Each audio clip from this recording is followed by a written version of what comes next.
I'm Martha. Welcome to my sewing studio. Today I'm going to be sewing one of the cutest things I've ever made in my entire life. That's a big statement, but I'm serious. Today I am sewing a silk cat-shaped purse. If you're like, what does she even mean by that? I mean exactly what I said. I have made a silk purse that is shaped like a cat. Isn't that so cute? Look at its little face. Yes, it's a completely functional purse. We've got a zipper, got ample space to store your goodies, evening bag style in here, maybe not the best for the work week. And look how cute, just absolutely adorable. For this project, I used Butterick 4563. This was published in 2005 and I've had it in my stash for a long time. It's one of those projects you kind of always want to make and maybe don't have a reason to, and I thought now is the time. I would like to make this right now. I used silk charmeuse for my project, which I don't think of as like an easy fabric to sew, but I would say faux fur and stretch velvet are also not easy fabrics to sew. If you've ever worked with them, they present challenges. But you could obviously also make this out of something like quilting cotton. It would be a lot easier and you would still get a super adorable result. This pattern is designed to use remnants and scraps. That is how the fabric requirements are written. And so that's what I did. I used remnants of silk charmeuse and I did block fuse them with a fusible interfacing to give this fabric more body, and it's also a little bit both easier and more difficult to work with after the block fusing. It's easier because, like I said, it has more body. It's a firmer fabric, it's a little bit thicker, but it also has like zero stretch even on the bias after being interfaced. So there are areas where you're easing two pieces together and that made it more tricky. You're sewing a lot of circles in this pattern, like perfect circles in some cases. So it's tricky, but I had a really great time and it wasn't super time consuming, so worth it to me. So I've told you about my fabric, but then I wanted to add a little bit of something for texture and interest. So I've added these little flowers all over for an embroidered effect. And as we get into the project, you'll see how I added those on. Honestly, I'm sure you just need one little glance at this and you're ready to see it get made. So let's get into it. I love how the pattern tissue is set up for this pattern. You get rectangles that are printed with all of your pattern pieces with all of your grain lines going the correct direction. So each rectangle corresponds with each remnant of fabric that you're using, and they're labeled by which remnant you should be using. So here's my piece of silk charmeuse that I've block fused. You can see it has a bit more body because of the interfacing. And I'm just gonna lay this tissue directly on top of the fabric, pin it to the fabric with my grain line in the correct direction, and then cut out the tissue and the fabric at the same time. This is what the pattern instructs you to do. And if you think you're gonna wanna use this pattern again in the same layout, like without your pieces cut out, I would recommend tracing off another copy of this. But to me, I can always just reuse the tissue pieces and find the grain line myself. Also, I know many people are hesitant to cut any paper at all with their fabric shears, but I always am comfortable cutting tissue in this manner. This is how it's done in factories. If you've ever worked in a sample room or a factory, you know that they cut tissue like this. Obviously, it's not a commercial sewing pattern, but tissue is often used in cutting delicate fabrics. That's a topic for another day, but I will say I'm more of an advocate for caring for your tools, and I recently sent these Kai shears into Kai to be sharpened,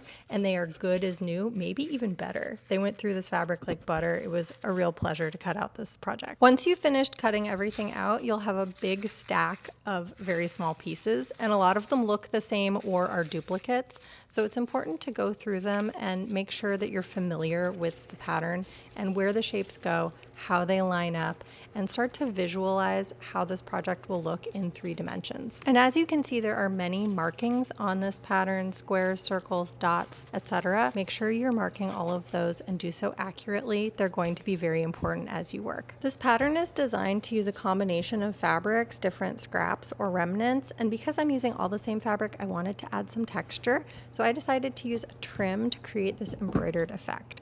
I've used a trim that comes in a continuous length, and I'm cutting it apart and placing each of these little flowers individually, and then I will sew those on, and that way some of my fabric will have flowers, some of it won't. It will create a nice little texture and differentiate the different parts of the body of the cat. You could hand sew these flowers on or sew them in a variety of ways on your machine. I like to use my eyelet stitch.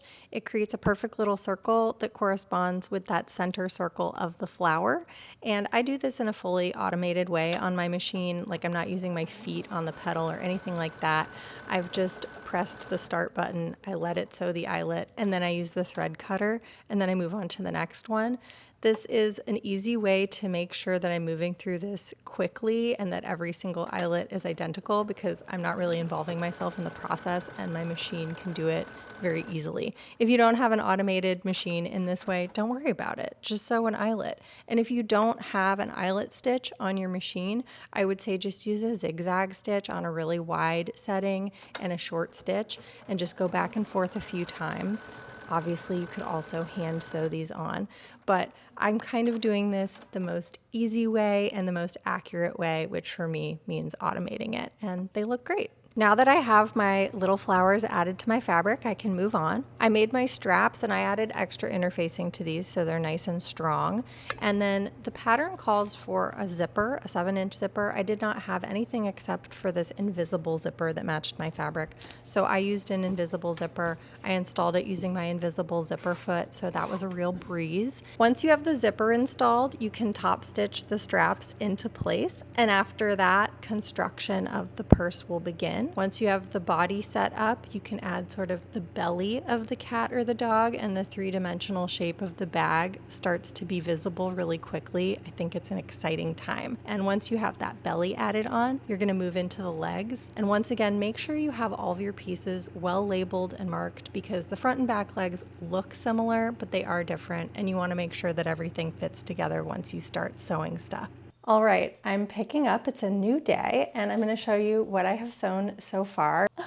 Isn't that so cute and silly? Obviously, it still needs a head and a tail, but like this body is just so adorable and cute. There's no stuffing in this yet. I think I'm gonna have to turn this inside out again to add the head and the tail, so the stuffing comes last, but you can already really see the shape it's gonna take. It's just incredibly charming. Like, what an object, delightful. So up next I have, let's see, I have the tail, I have the lining. Those we're gonna wait on. And then up next, I have the head. And I've cut out all of my pieces and I've arranged them very carefully here. One thing that is of note with these pattern pieces is there's many markings on it, and I think it's really easy to think you don't need this many markings or you don't need all of them, and I would argue in the case of this pattern, you really need every single marking. I'm going to mark these. I've been using just a number 2 pencil and keeping all my markings within my seam allowances. As you can see, the seam allowances are 1/4 inch. And there is a lot of easing of concave and concave, how do you call that? Convex? There's a lot of easing concave and convex curves together. So for example, these curves go together and they're gonna be sewn like this, similar to a princess seam. I would say this pattern is easy if you're a more advanced sewer. Probably good for somebody intermediate plus. If you're a beginner and you wanna work on a project like this, you absolutely can. I'm never gonna tell people they can't work on ambitious projects. This is a tricky project, mostly because of the scale and the amount of curves involved. So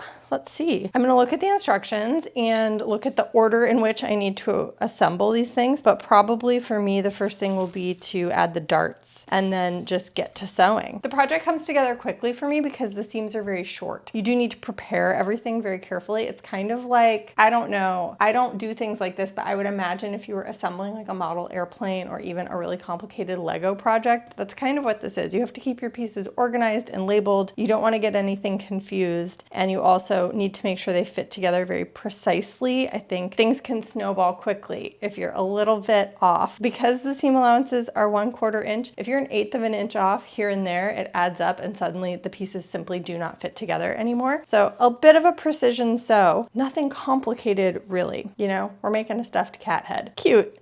Okay.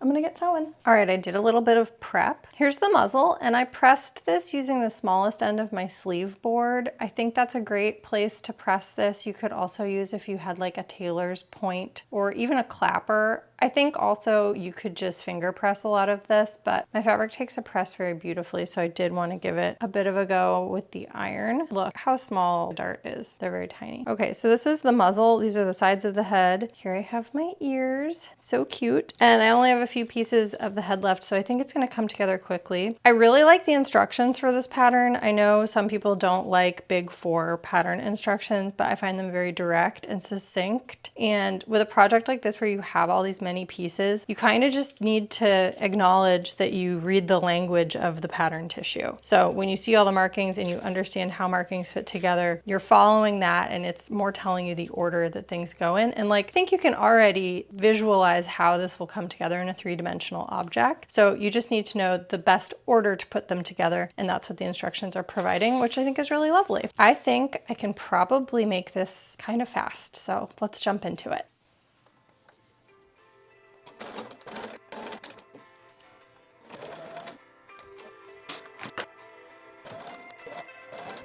All right, I basted my ears to the side pieces of the head, and I'm now gonna put the center of the head on here. Let's see, so many markings. You do really need every single marking that exists on these. The pattern will indicate, like, match these two pieces at squares, or match these, you know, sew until small circle, things like that. So if you have not made those markings, you can't really get an accurate sew on this, and this one really does come down to accuracy. This is a very tight corner we're going around. Should be interesting. Supposed to go until there. Wow, really tight corner. I don't normally sew over pins, but I have been in this project because I don't know how else you could hold the pieces together and sew what you need to sew. I mean, I could hand baste everything, but at that point, I actually think I would just hand sew the whole project. And I was reading reviews of this on patternreview.com because I know that I read a review of this pattern years ago, and that's when I purchased the pattern. And one woman said she hand sewed this project. Like, it just was easier for her, and I can see how that would be. Like, if you enjoy doing, for example, English paper piecing or any kind of like quilting paper piecing, this would scratch the same itch. I'm gonna use my awl to gently smush the fabric exactly where I want it. And I'm using my leg lift to lift my foot and rotate the work.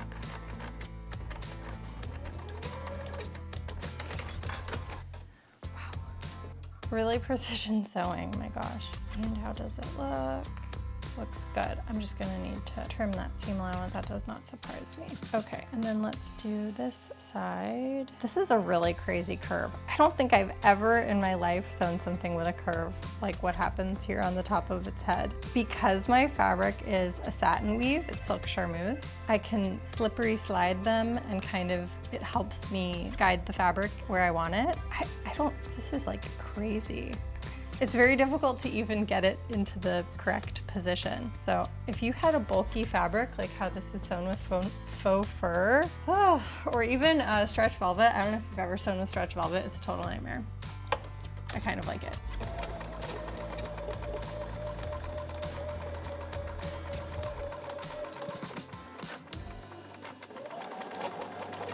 Press seams towards head. What do you think that means?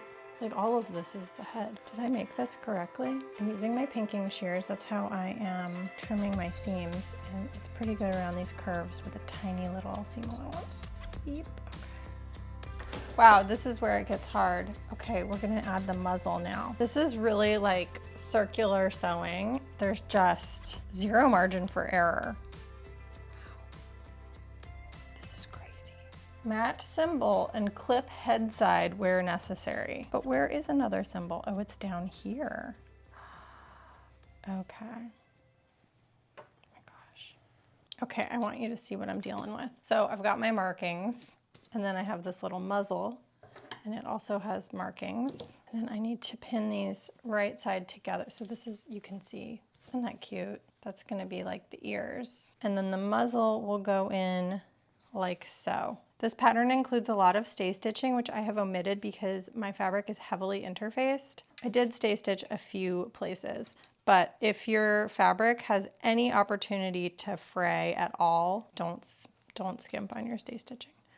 Okay, so then we can see a triangle and a triangle. Oh yeah, that's really eased quite a bit. Scary, okay. This is a place I might hand baste because it's kind of difficult for me to understand how you wouldn't, at least in my fabric. Trying to decide which way my seam allowances should face because it determines how the ears flop. I'm gonna go this direction and hope I don't regret it. So I have a dot and a dot.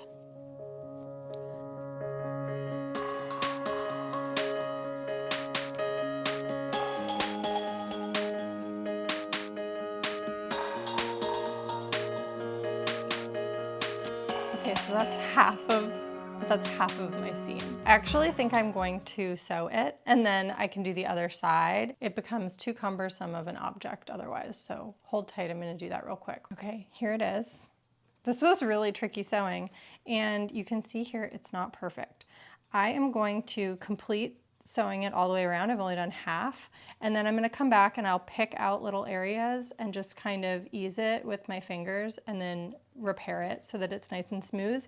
But I think it will be a little bit easier for me to do that when I just have like everything accounted for. You can tell it's gonna be a little animal, but it's like so silly looking. Okay, this is like the trickiest sewing I can have of recent memory. And what, oh my God, I didn't mark this side of the muzzle. What a nightmare you are, Martha. This part's weird because it's not explained. And the illustration, I guess, shows it looking like this. Oh, I see what's gonna happen. Okay, I was misreading the illustration. It's not as weird as I thought, but it is kind of weird. Well, we'll see. Okay, I'm gonna sew this, and then like I said, I'm gonna fix anywhere it's a little bit funny, and then I'll show you how this looks flipped right side out. I need to clip these seams, but let's have a look. Oh my God, it's so silly looking. Is this right? I also just like find it hard to believe that this is correct. This is a real trust the process for me. Oh God, I didn't sew all the way to the end. This is a real trust the process for me, and I'm like, this doesn't look right. But doesn't it seem crazy? My ears are too close here. You know what? I think my ears are in the wrong place. Rats. Okay, I have to repair this. This might take a little time, so I'll be back. I was able to perform surgery and remove the ears without messing with the muzzle sewing, which was, I really did not want to unpick that and redo it. And then I added the back of the head on. So I had misinterpreted the markings. I had reversed it when I sewed in the ears, but I think you're gonna see now, it looks really cute. I want to do this gently, gently. It's like so dumb looking. Oh my God, it's really, really cute. All right, so I think actually now I have to attach this to the body.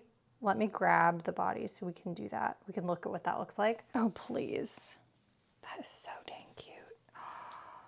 Now, I should have put some of these flowers on here. It's not too late for me to do that, so maybe I'll add some to the back of the head before I proceed. And then, oh my God. Ah! Cute. All right, I have to turn this guy inside out again, which I didn't really want to do.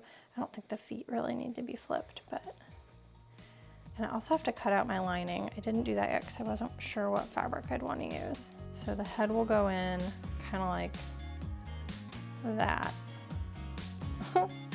This is so silly. I feel like I work at, you know how people have like the doll hospital? I feel like I work at the stuffed animal hospital. Okay, so it'll go in like that.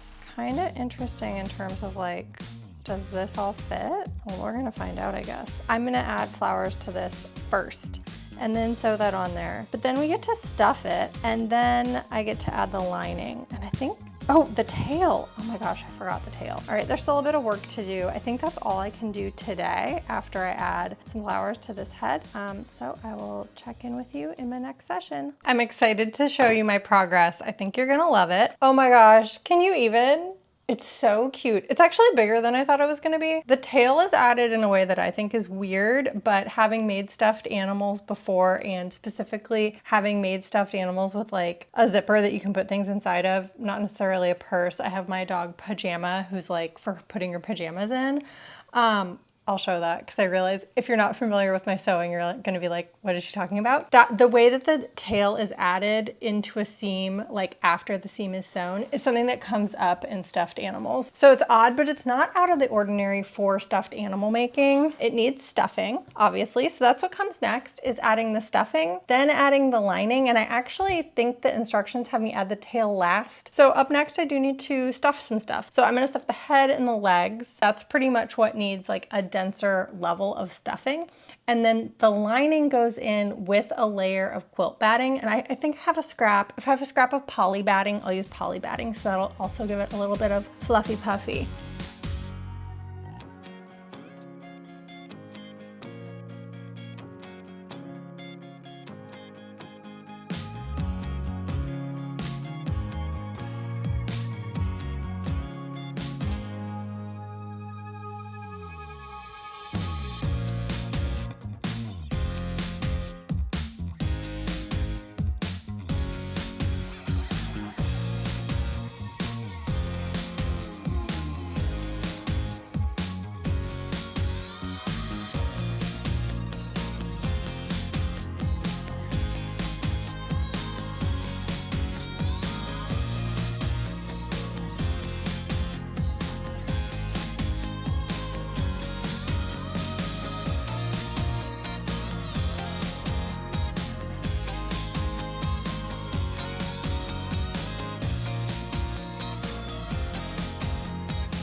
I am once again feeling like I work at the stuffed animal hospital. It's time to sew in this lining. You can see it now has a lining, and this part is just hand sewn in, basically a pocket. I overstuffed this. I stuffed it more than it tells you to because I probably am not going to be using this purse, you know, as my everyday handbag. So to me, it's important that it looks good just hanging out as a display object. But there's plenty of room. Like I could definitely fit a small wallet and keys and phone and a lipstick and, you know, a couple other doodads in there comfortably. And if you were a child, this would be more than adequate. But you could also leave off a bit of stuffing in the body and have more space inside. So it's kind of the trade-off. Oh, this didn't even pin through. There we go. I'm gonna hand sew in the lining now. And I'm also gonna give this a little face. Let me show you. I have some cute stuff for the face. My friend Rosemary sent me 4 of these antique mother of pearl. I mean, I guess technically they're buttons, but it's not really a button in the way that we think of it. She sent me these a few years ago. If you followed me for the brief time that I was on TikTok and I was doing a lot of sequin content, my friend Rosemary was the source of many of my sequins and of my sequin advent calendar that I opened every day. I guess that was 2 Decembers ago. But she sent me this and like nothing could be better. Nothing could be more perfect. And then I looked through my stash. I own a lot of different kinds of mother of pearl buttons. I feel like these, I'm not sure if the camera will really pick it up, but these have a similar tone and level of abalone shell shimmer to them. So the nose will go here and then little eyes. And then I looked through my stash and I actually looked when I was in Midtown the other day for some embroidery floss to use as the whiskers, but it didn't look right. So I'm gonna see if I have any silk thread that I can use or I will leave them off. I'm not gonna add whiskers unless I have the perfect solution because I feel really good about all the details so far and I don't really wanna compromise. So I'm gonna do my hand sewing and then we'll circle back. To sew in the eyes, I'm using a very long needle that I actually keep specifically for sewing eyes on stuffed animals. If you don't have a needle like this or if you don't want to do it in this method, just add the eyes before you stuff the whole head.